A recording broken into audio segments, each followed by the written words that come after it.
Assalamualaikum warahmatullahi wabarakatuh. Nama saya Ina Inayatullah Zakiyah, mahasiswi Prodi PJJ PAI UIN Syekh Nurjati Cirebon, kelas B6. Di sini saya akan memaparkan materi mengenai pengertian dan juga ruang lingkup kitab kuning untuk memenuhi tugas membuat video dari mata kuliah Literasi Digital Kitab Kuning. Pertama, pengertian kitab kuning.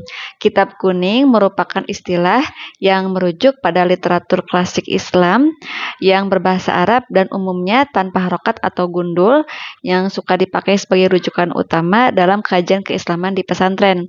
Disebut kitab kuning karena kertasnya berwarna kuning, meskipun cetakan-cetakan kitab modern itu memakai kertas berwarna putih, tetapi tetap saja disebut kitab kuning karena memang isinya tidak berubah.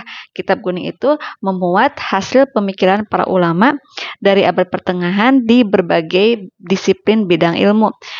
Bidang ilmu yang dimaksud itu diantaranya adalah fikih, akhlak, tasawuf, akidah, ilmu kalam atau teologi, mantik atau filsafat, bahasa Arab, dan lain sebagainya.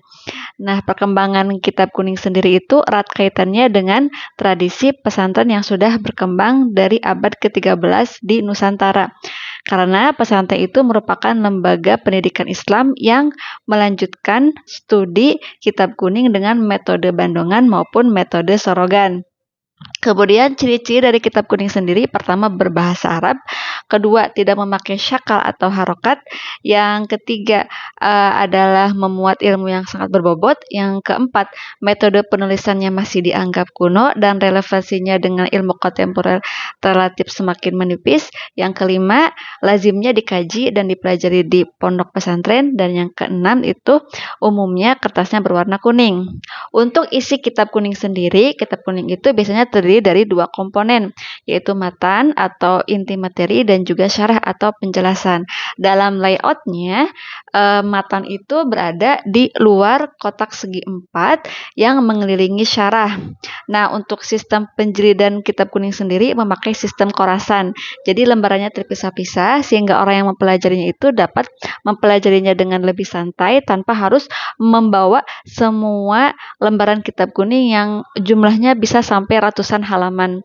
Kemudian untuk komponen kitab pembelajaran kitab kuning, kalau dilihat dari kandungan maknanya terbagi dua. Pertama, kitab kuning yang berbentuk penyajian penawaran secara polos atau naratif, yaitu tafsir, hadis, dan juga sejarah. Yang kedua, kitab kuning yang berbentuk memuat materi kaidah-kaidah seperti nahwu, usul fikih, dan juga mustalah al-hadis.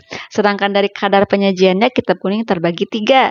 Pertama yaitu mukhtasar, kitab kuning yang penyajiannya ringkas, hanya membahas pokok-pokok masalah, baik itu munculnya dengan metode nadom atau syairan atau puisi, dan juga nasar atau prosa.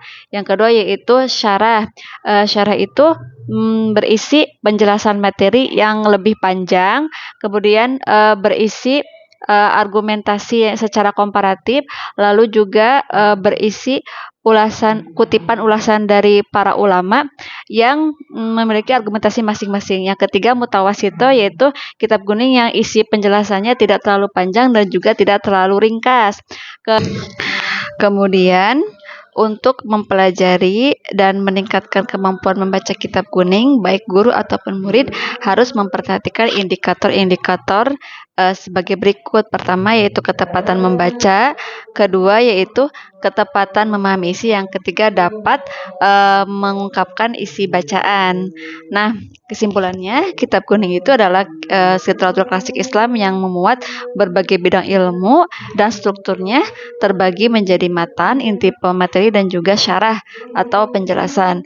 Kemudian kitab kuning itu diklasifikasikan dari isi, penyajian, kreativitas penulisan, dan juga metode ulasan. Untuk memahami kitab kuning dan juga meningkatkan kemampuan membaca kitab kuning harus memahami dulu tata bahasa Arab berbentuk nahwu dan sorof, dan juga berusaha untuk memahami teks secara mendalam supaya makna yang ada yang dikandung dalam kitab kuning dapat diungkapkan. Sekian dan terima kasih. Wassalamualaikum warahmatullahi wabarakatuh.